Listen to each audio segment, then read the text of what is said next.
नमस्कार दोस्तों, मैं अशोक कुमार पांडे हूं और आप सभी का मेरे नए YouTube चैनल अशोक एक्सप्रेस में स्वागत है। दोस्तों, क्या आपने कभी सोचा है कि वह क्षण कितना महत्वपूर्ण होता है जब भारत की राष्ट्रपति द्रौपदी मुर्मू जैसी एक आदिवासी लड़की अपने ही समुदाय की पीड़ा व्यक्त करती है। रांची में उनका भाषण न केवल आदिवासियों के दशकों पुराने दर्द को छूता है, बल्कि यह भी साबित करता है कि सत्ता में बैठे लोग अब उनकी आवाज को अनसुना नहीं कर सकते। ये एक ऐसा मोड़ है जहां आदिवासी मुद्दे चुनावी राजनीति के केंद्र में आ गए हैं। दोस्तों, इस वीडियो में मैं आपको इस घटना का पूरा विवरण बताऊंगा, लेकिन उससे पहले एक छोटी सी गुजारिश।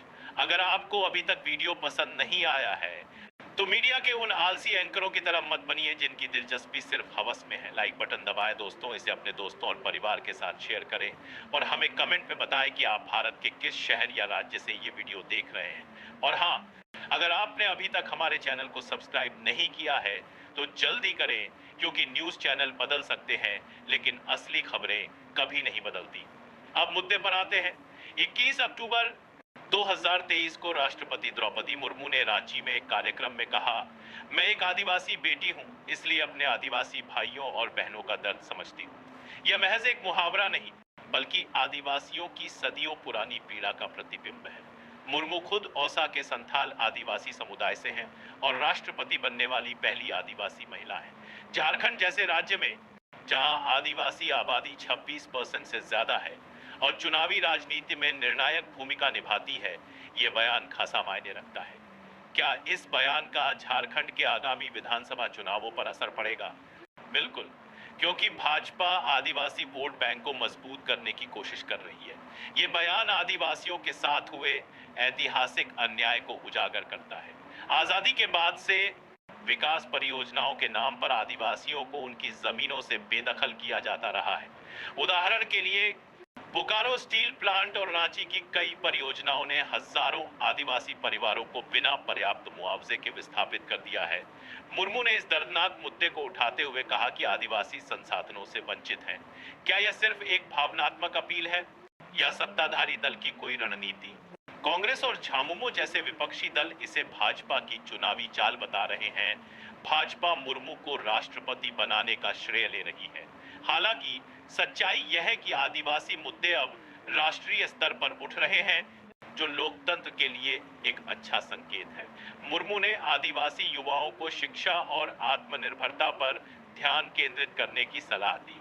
यह इसलिए जरूरी है क्योंकि झारखंड के आदिवासी इलाकों में साक्षरता दर लगभग 50% ही है और बेरोजगारी बहुत बातना की पासमान कर दिया ज्यादा है।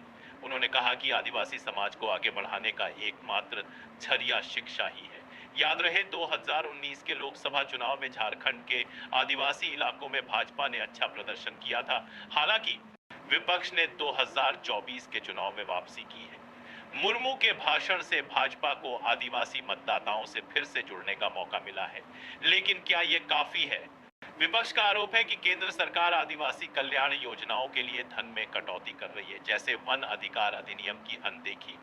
सरकारी योजनाओं का जिक्र करते हुए मुर्मू ने प्रधानमंत्री जन्म माझी योजना का जिक्र किया, जो आदिवासी कल्याण के लिए है। यह योजना आवास, पानी, स्वास्थ्य और शिक्षा पर केंद्रित है। लेकिन क्या ये योजनाएं जमीनी स्तर पर लागू हो रही हैं?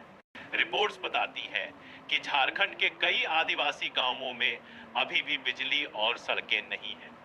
इस संदर्भ में आदिवासियों ने स्वतंत्रता संग्राम में महत्वपूर्ण योगदान दिया, जैसे बरसा मुंडा विद्रोह। मुर्मू ने उन्हें इसकी याद दिलाते हुए कहा कि आदिवासी संस्कृति को संरक्षित करते हुए विकास आवश्यक है।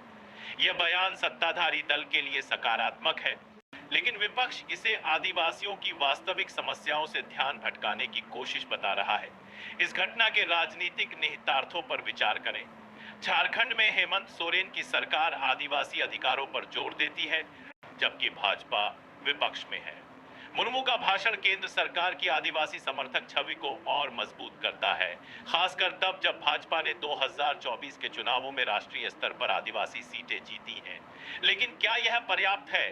आदिवासी समुदायों में असंतोष बढ़ रहा है, जैसे मणिपुर में हुई हिंसा जिसने आदिवासियों को प्रभावित किया। मुर्मू का बयान एक पुल का काम कर सकता है, लेकिन अगर इस पर अमल नहीं किया गया तो यह सिर्फ शब्द बनकर रह जाएगा। ये विपक्ष को सत्ताधारी दल पर हमला करने का मौका देता है। अंततः ये घटना भारतीय राजनीति में आदिवासी प्रतिनिधित्व की बढ़ती ताकत को दर्शाती है। मुर्मू जैसे नेता का उदय इस बात का संकेत है कि लोकतंत्र में बदलाव आ रहा है। लेकिन सवाल यह है कि क्या यह बदलाव वास्तविक है या सिर्फ एक दिखावा। चुनावी आगामी चुनावों में आदिवासी वोट निर्णायक साबित होंगे और यह भाषण उसी की तैयारी लगता है। दोस्तों, क्या आपको लगता है कि मुर्मू का यह बयान राजनीति बदलेगा? हमें कमेंट में बताएं।